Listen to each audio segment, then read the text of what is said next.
Olá, estou trazendo para vocês hoje um caso sobre administração de redes.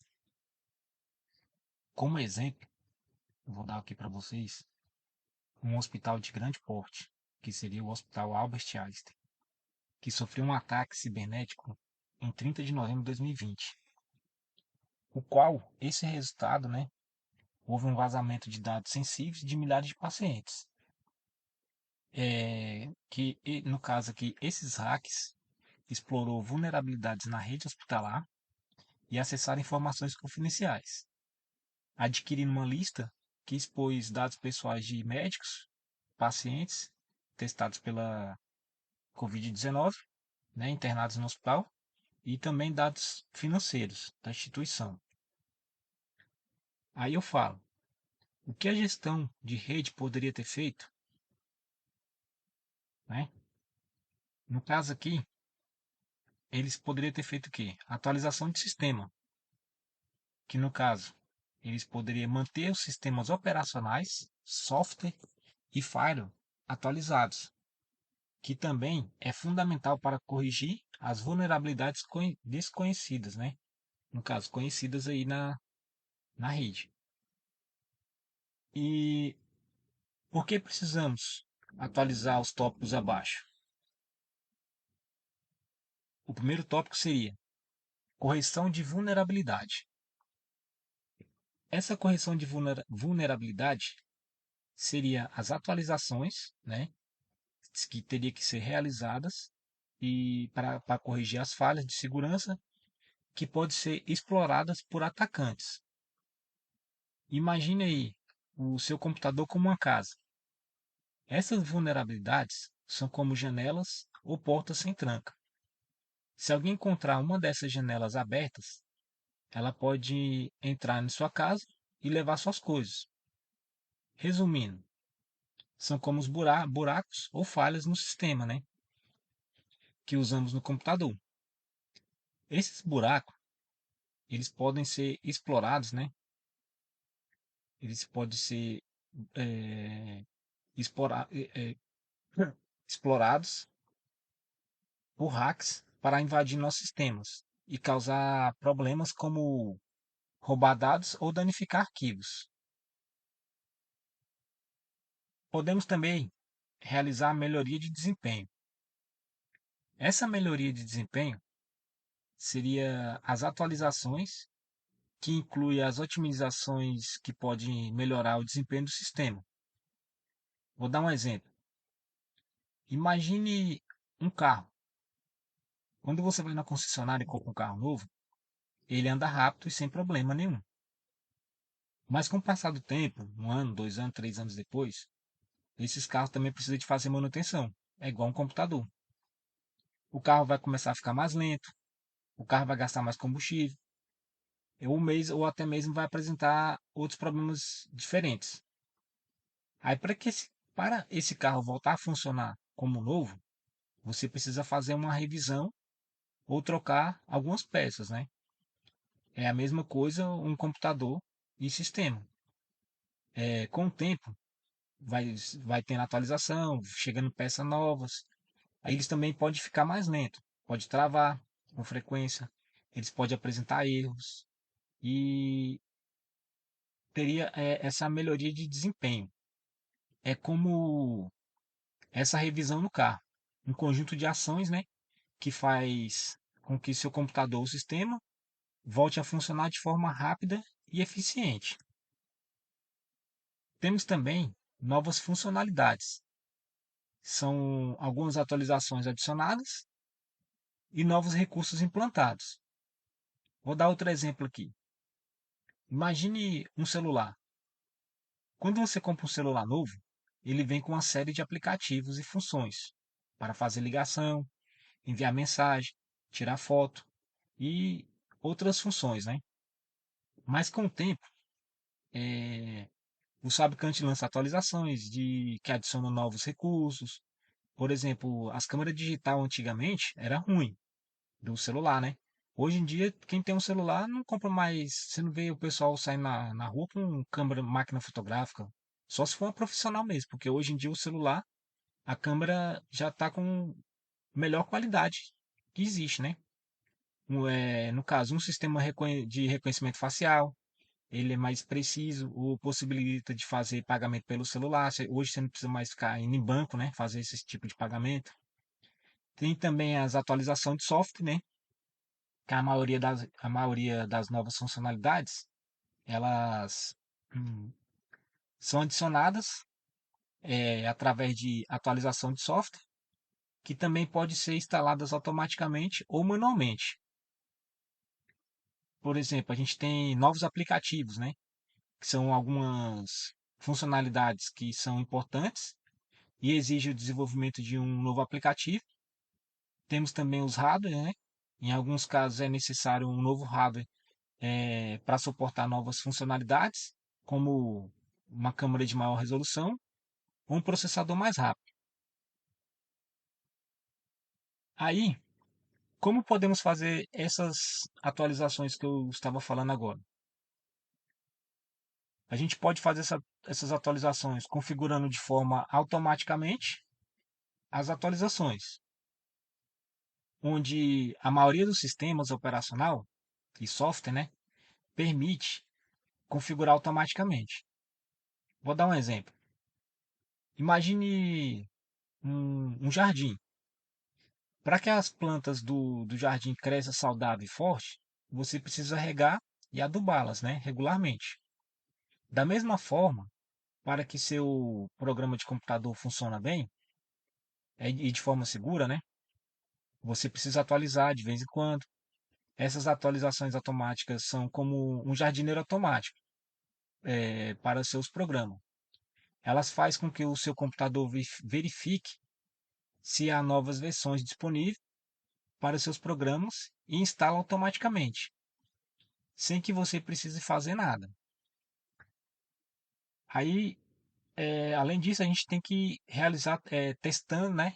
Testando as atualizações que a gente fez, né? Como que a gente faz esses testes? A gente implementando uma atualização em grande escala. A gente precisa também testar em um ambiente isolado, né? Para verificar se não causa problema futuro. Por exemplo, se você comprar um carro novo antes de sair dirigindo por aí, né? Você não iria querer testar os freios, os farol e o motor para garantir que está tudo funcionando corretamente. Com essas atualizações de software, é a mesma coisa. As atualizações de software, né, assim como as de um carro, pode trazer melhorias, mas também pode causar alguns problemas inesperados. Ao testar uma atualização, você garante que tudo funciona como esperado. Os novos recursos, que não há bug, e também é compatível com outros programas, certo? E também a gente precisa de manter um registro. Como assim manter um registro? Manter um registro seria realizar um backup de todas as atualizações realizadas para facilitar o acompanhamento e também a resolução de problemas. Vou dar outro exemplo aqui que nós, né, utilizávamos antes dos computadores. Imagina aí você com um diário, uma agenda. Você anota tudo, o que acontece no seu dia a dia, certo? Desde que o que você começou a comer e depois o que sentiu ao fazer isso. Aí você cria um registro da sua vida, né? Com computador e sistema é a mesma coisa. A gente mantém um registro, significa guardar as informações importantes sobre o que acontece em um sistema. Isso pode incluir atividade do sistema, erros e avisos, mudança de configuração, o backup. E na sequência aí, também, né, temos a segmentação de redes. Para que serve essa segmentação de redes? Elas dividem a rede em segmentos menores, né, como diferentes níveis de acesso. Ela dificulta a propagação de um ataque. Por exemplo, vou dar um exemplo aqui de um apartamento, né, um prédio cheio de apartamento. Cada apartamento é como um pequeno universo, com suas próprias portas e chaves. Se alguém entrar em um apartamento, ou os outros continuam seguros. Por quê? Porque as portas estão fechadas. A segmentação de rede é como dividir um prédio grande em vários e menores, né? Em vários apartamentos menores. Ao invés de ter todos os computadores conectados em uma única rede, a rede é dividida em várias sub-redes menores. Cada sub-rede, ela é como um apartamento, com sua própria regra de acesso e segurança. Resumindo, a segmentação de rede é uma estratégia, né, meio que uma estratégia de segurança que divide uma rede em várias sub-redes menores. Aí, cada uma com suas próprias regras de acesso. Essa divisão, né, ela dificulta a propagação de ataques e também aumenta a segurança da rede como um todo. Por que devemos segmentar uma rede? Devido à contenção de ataques, né, esse é um dos pontos. Por que devemos segmentar uma rede? Se um dispositivo, né, no caso, uma sub-rede, caso for comprometido, o ataque será limitado a essa área. Em resumo, a segmentação de rede é como um sistema de prevenção de incidentes, de incêndios, né, da sua rede. Que ao dividir a rede em sub-redes menores, você vai estar criando barreiras que dificultam a propagação de ataque e isso aumenta significativamente, né, a segurança da rede e protege também seus dados. Em poucas palavras, a segmentação de rede é como ter vários cofres dentro de um banco. Cada cofre guarda um tipo diferente de informação e também é protegido por uma chave, né, diferente. Mesmo que um cofre seja violado, os outros vão permanecer seguros, certo? E também, né, a gente pode estar melhorando o desempenho. Como que a gente pode estar fazendo isso?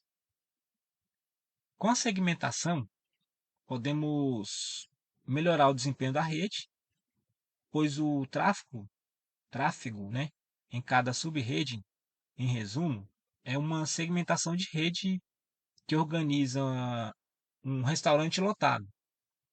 Ao dividir essa rede em partes menores, você reduz o congestionamento e melhora o desempenho geral da rede. Isso traduz em aplicações mais rápidas, né? Maior confiabilidade e uma melhor experiência para os usuários. Vou melhorar aqui esse assunto, né? Imagine aí uma rodovia, né? Uma rodovia, uma BR, congestionada.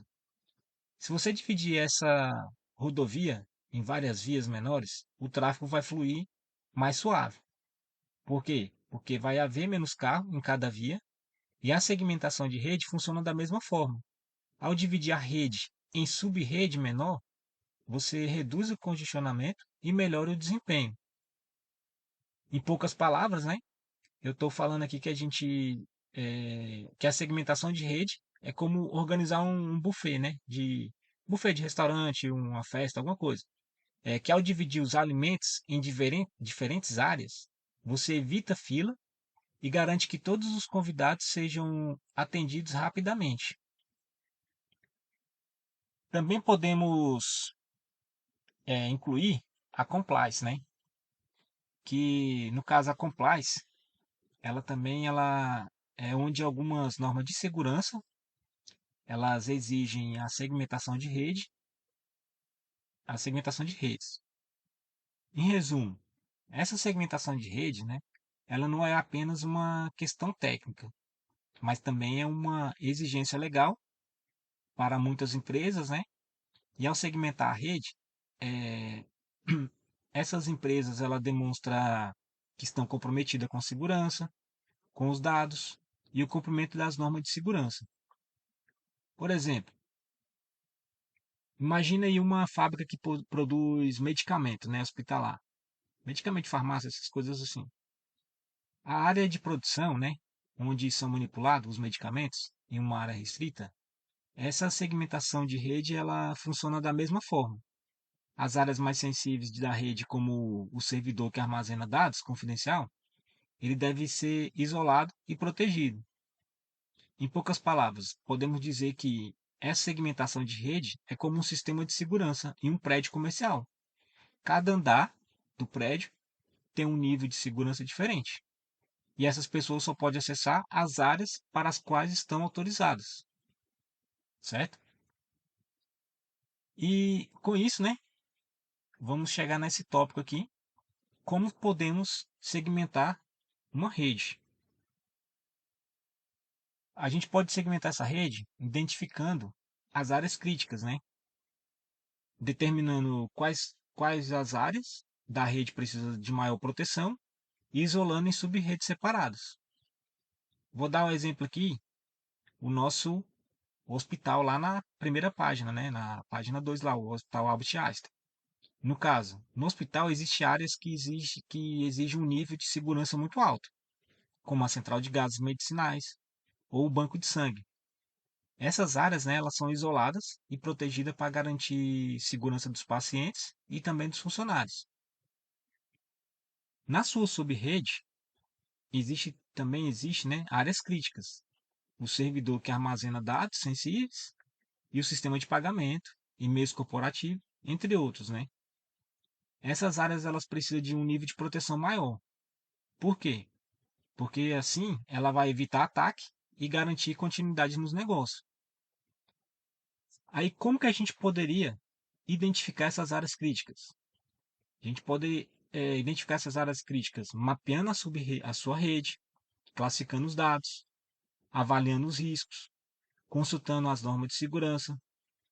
Por exemplo, um banco, né, ele pode ter uma subrede isolada para os servidores que armazenam os dados dos clientes.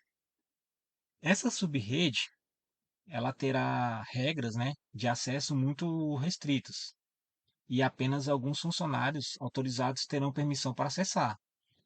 Resumindo, se ao identificar e isolar as áreas críticas da sua rede, você está tomando medidas proativas. Para quê? Para proteger seus dados mais importantes. É como se a gente estivesse construindo um muro em torno de um castelo.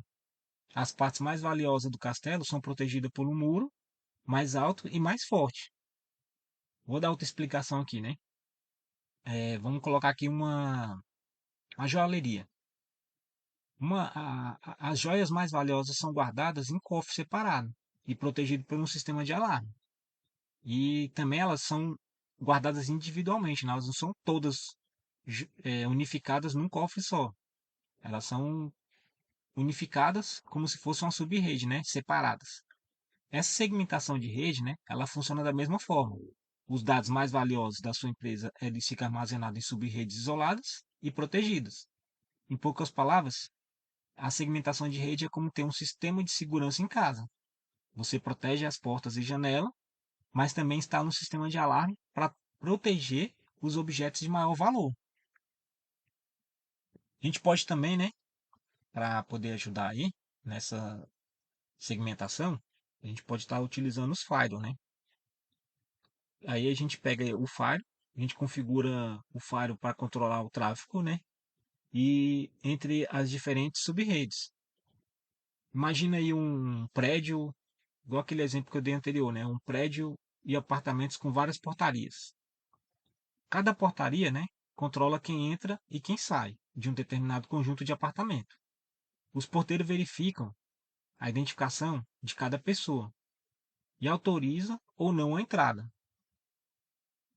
Na segmentação de rede, os firewall eles funcionam como essas portarias. Cada subrede em um conjunto de apartamento.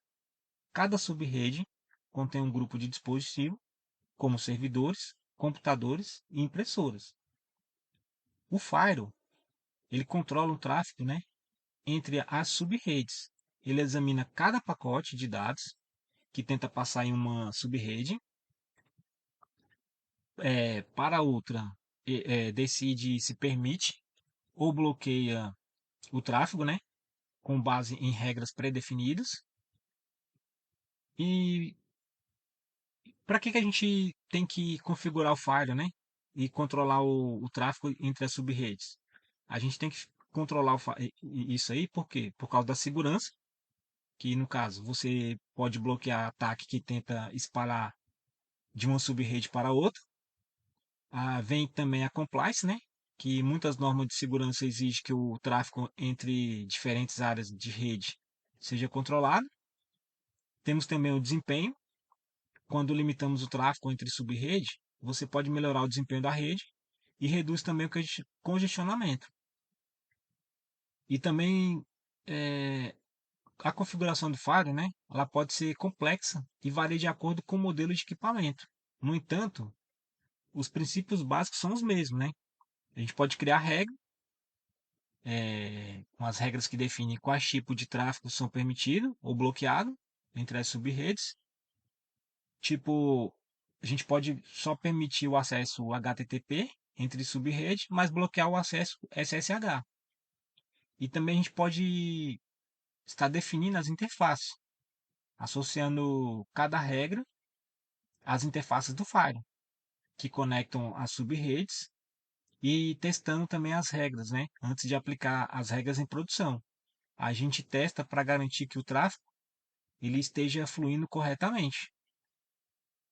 Por exemplo, imagine que você tem uma sub-rede para os servidores, né? E outra para os computadores dos funcionários. Aí você pode estar configurando o firewall para permitir que os computadores acessem o servidor para obter os arquivos, mas bloqueia o acesso a SSH para evitar que os funcionários façam as alterações nos servidores. Resumindo, se você controla o firewall para controlar o tráfego entre sub-rede, é como instalar um sistema de segurança em um prédio. Se ao definir as regras claras e precisas, né, a gente garante que apenas o tráfego autorizado possa passar de uma área para outra. Aí também, né, a gente não pode esquecer das VLANs. No caso aqui, as VLANs, né, é onde podemos utilizar o, o Virtual Local Area Networks, né, que seria o significado de VLANs, né, que para criar sub-rede lógica dentro de uma rede física, são utilizadas para isso. Vou dar outro exemplo aqui. Imagine um prédio de apartamento onde cada andar tem sua própria regra. No térreo, por exemplo, há áreas comuns como a piscina e a academia, enquanto nos andares superiores ficam os apartamentos. Mesmo que todos os apartamentos estejam no mesmo prédio, eles funcionam como se fossem unidades separadas, com suas próprias regras, né? E de acesso. As VLANs, né? Elas funcionam de forma similar a uma rede de cada andar em uma VLAN. Em vez de andares, temos VLANs, que são redes virtuais dentro de uma rede física. Cada apartamento é um dispositivo. Se um computador, um servidor ou qualquer outro equipamento conectado à rede, por que uma VLAN? Por causa de segurança de gerenciamento e desempenho. Por que usar as VLANs, né?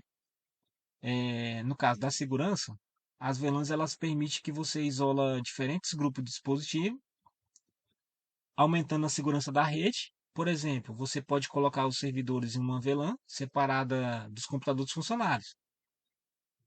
Podemos fazer também o gerenciamento das VLANs, facilitando o gerenciamento da rede, pois você pode agrupar dispositivos com base em suas funções ou localização. E o desempenho também, né? Ao segmentar a rede em VLAN, porque podemos reduzir o tráfego em cada segmento e melhorar o desempenho da rede. E onde a gente pode estar usando essas VLANs? As VLANs a gente pode ser usada em diversas situações, segmentando redes por departamento, isolando o servidor, criando redes de convidados e segmentando redes por função. Por exemplo, a gente pode imaginar aqui uma empresa com um departamento de vendas em outro e outro de desenvolvimento. A gente pode criar duas VLANs, uma para o dispositivo do departamento de venda e outra para os dispositivos do departamento de desenvolvimento. Isso aí permite que você controle o tráfego entre os dois departamentos e isole qualquer problema que possa ocorrer em uma das VLANs. Em resumo, essas VLANs são uma ferramenta poderosa, né, que gerencia e segmenta a rede. Elas permitem também que você crie sub-redes lógicas, né, dentro de uma rede física e aumenta a segurança e o desempenho da flexibilidade da sua infraestrutura de rede. Em poucas palavras, né, as VLANs são como criar diferentes mundos dentro de uma única rede, onde cada mundo tem suas próprias regras e habitantes. Em outras palavras, seria uma combinação perfeita. A atualização dos sistemas e segmentação de redes se completam. Por quê? Porque ao combinar as atualizações de sistema e a segmentação de rede, você cria uma defesa em camadas que dificulta muito a vida dos hacks. É como construir um castelo com várias muralhas e portas fortificadas. Mesmo que o invasor consiga passar por essa muralha, ele ainda vai ter que enfrentar outras barreiras para chegar no tesouro. Ao investir em atualização de sistema, segmentação de rede, você está investindo na segurança da sua empresa e dos seus dados, né? É como contratar um guarda de segurança para proteger a sua casa. Quanto mais camada de proteção você tiver, mais seguro você estará. E agora, vamos falar aqui do monitoramento de logs. O que seria o monitoramento de logs? Seria analisar os logs de segurança regularmente, permitindo identificar as atividades suspeitas e responder rapidamente a incidentes. Os logs de segurança funcionam da forma abaixo. Cada ação na sua rede gera um registro. Quando você acessa um site, ele envia um e-mail ou simplesmente liga o seu computador, um registro é criado. Esses registros são armazenados em arquivos chamados logs. Monitorar os logs é como ler um livro de registro. Esses livros, como se fosse um diário, né? No caso, ao analisar os logs regularmente, você pode identificar padrão de comportamento, detectar as atividades suspeitas e identificar possíveis ameaças à sua segurança. Aí,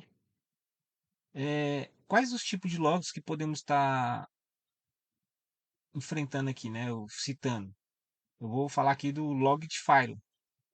Ele é onde registra o tráfego da rede.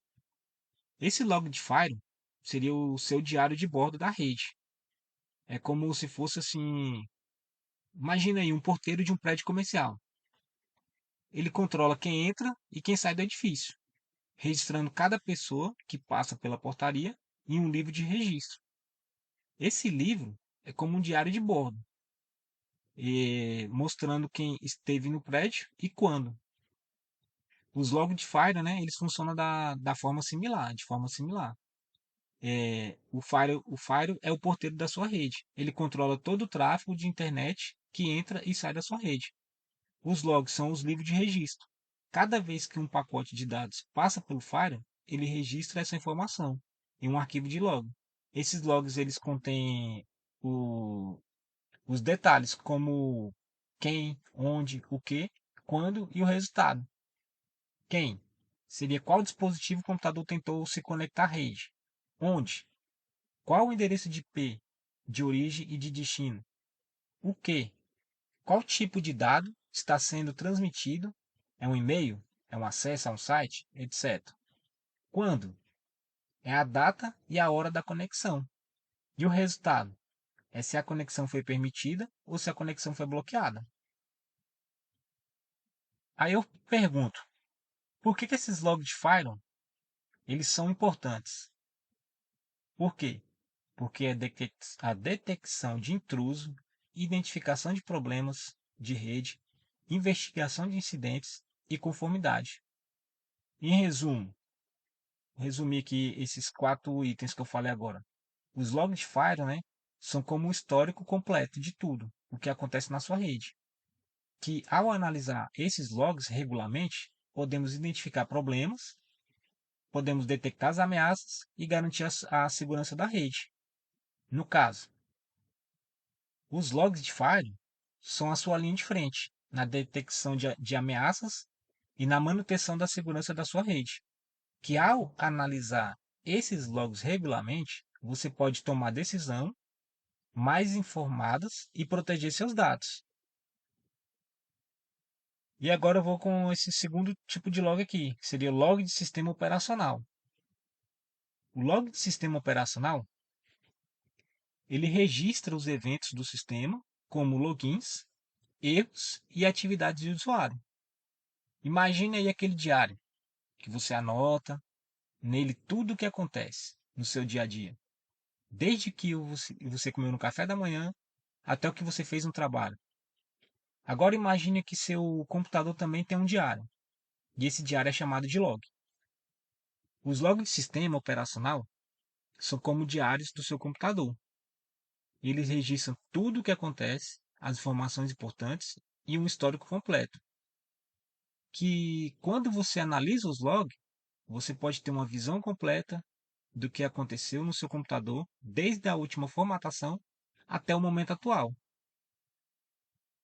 Por que esses logs eles são importantes? Eles são importantes para a solução de problema, porque quando o seu computador apresenta algum problema, os logs podem ajudar a identificar a causa. Por exemplo, se um programa está travando, o log pode mostrar qual programa estava sendo executado no momento do travamento e quais mensagens de erro foram geradas. Eles também são importantes para a segurança, né? Os logs podem ser utilizados para detectar atividades suspeitas, como tentativa de invasão ou segurança de programas maliciosos. E são importantes para a auditoria. Em ambiente corporativo, os logs é importante para fins de auditoria, pois permite rastrear as ações que os usuários, as ações dos usuários, né? E também garante a conformidade com as políticas de segurança. Resumindo, os logs de sistema operacional são como uma caixa preta do seu computador. Eles registram tudo o que acontece, permitindo que você identifique problemas, investigue incidentes e mantenha seu computador seguro. E agora eu vou falar aqui do terceiro log, que seria o log de aplicativo. Esse log de aplicativo, ele registra as atividades, né, dentro de aplicativos específicos. Imagina aí um diário onde você anota tudo o que acontece em um determinado projeto. Você vai estar registrando as tarefas realizadas, os problemas encontrados e as soluções aplicadas. Os logs de aplicativo funcionam da mesma forma similar, é, mas para os seus programas, né? O que esses logs de aplicativo seriam? Eles seriam os registros detalhados de tudo que aconteceu dentro de um aplicativo. Eles capturam informação como as ações do usuário, os erros, as exceções, os avisos e informações, dados de desempenho, tempo de resposta e uso da memória, etc. Ele registra várias coisas, né? Esses logs de aplicativo, eles são importantes para a solução de problema. Quando um aplicativo não está funcionando corretamente, os logs podem ajudar a identificar a causa do problema para a segurança. Os logs podem revelar tentativa de invasão ou uso indevido do aplicativo para análise de desempenho. Ao analisar os logs, é possível identificar gargalo, né, e desempenho e otimizar o aplicativo. E por fim também, né, tem a compliance, né, que em alguns casos os logs são desnecessários não, são necessários para entender a requisitos legais e regulamentadores. Um exemplo prático aqui seria um aplicativo de e-mail. Um aplicativo de e-mail, né, ele seria onde pode registrar quando o e-mail foi enviado ou recebido, para quem o e-mail foi enviado, se houve algum erro ao enviar o e-mail e quanto tempo levou para baixar um anexo. Resumindo aqui, Isso que eu acabei de falar. O log de aplicativo é uma ferramenta essencial para e administradores de sistema. Eles fornecem informações valiosas sobre o funcionamento dos aplicativos, permite identificar e resolver problemas e garante a segurança e otimiza o desempenho. Exemplificando melhor, pense no log de aplicativo como uma caixa preta do seu software. Se algo der errado, você pode analisar os logs para descobrir o que causou o problema. E nessa, nesse próximo tópico aqui, eu vou falar aqui do treinamento dos funcionários, né? Para todo esse plano de contingência aqui, tudo isso que eu estou falando aqui é referente ao hospital, do Hospital Albert Einstein, né? Se a gente realizar treinamento para funcionário, né, conscientizando os funcionários sobre os riscos de segurança e as melhores práticas, é essencial para evitar que eles caiam em golpes como o phishing, né? Que no caso, eles vão estar conhecendo o inimigo. Nós vamos estar treinando os funcionários, a gente vai estar equipando eles com conhecimentos necessários para identificar diferentes tipos de ataque cibernético, como os golpes de phishing. Eles também aprendem a reconhecer os sinais de alerta, como os e-mails suspeitos, links falsos e os sites fraudulentos. Vamos também estar fortalecendo as defesas, né? Ensinando os funcionários as melhores práticas para se proteger online, como criar senhas fortes, evitar eles evitar clicar em links desconhecidos e não compartilhar informação pessoal. Vamos estar criando aí uma cultura de segurança para a empresa, né? Como um programa de treinamento eficaz, ajudando a criar uma cultura de segurança na empresa, onde todos os funcionários se sentem responsáveis pela proteção dos dados da empresa. Aí vamos falar aqui agora, né, da engenharia social. O que seria essa engenharia social? Elas são técnicas, né, utilizadas por atacantes para manipular o pessoal, pessoas, né, e obter informações confidenciais. Em resumo, a engenharia social é uma ameaça real e constante. Ao entender como os atacantes operam e tomando medidas simples, você pode se proteger e proteger sua empresa contra esses ataques. Em poucas palavras, podemos dizer que a engenharia social é a arte de manipular pessoas para que elas façam algo que não deveriam. A melhor defesa contra a engenharia social é a educação e a desconfiança saudável. Imagine aí um vendedor, né? Esse vendedor ele te oferece um desconto incrível em um produto que você sempre quis. Ele parece muito simpático, é convencido e você acaba comprando, né? O produto sem pensar muito. Mas e se esse vendedor fosse, na verdade, um hack tentando roubar seus dados? Esse é um exemplo clássico de engenharia social. Os atacantes usam a psicologia, eles manipulam as suas emoções e faz com que você tome decisões possíveis. É importante estar sempre alerta, né? E desconfiar de qualquer mensagem ou ligação que peça informações pessoais. Ao seguir algumas dicas simples, você pode se proteger contra os ataques de engenharia social. E agora aqui eu vou falar do phishing, né?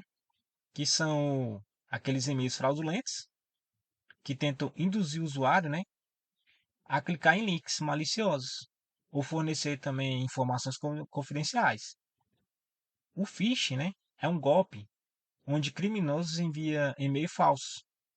Eles se passam por empresas, bancos, amigos ou conhecidos. Para te enganar e obter suas informações pessoais, né? Como senhas, número de cartão de crédito ou dados bancários.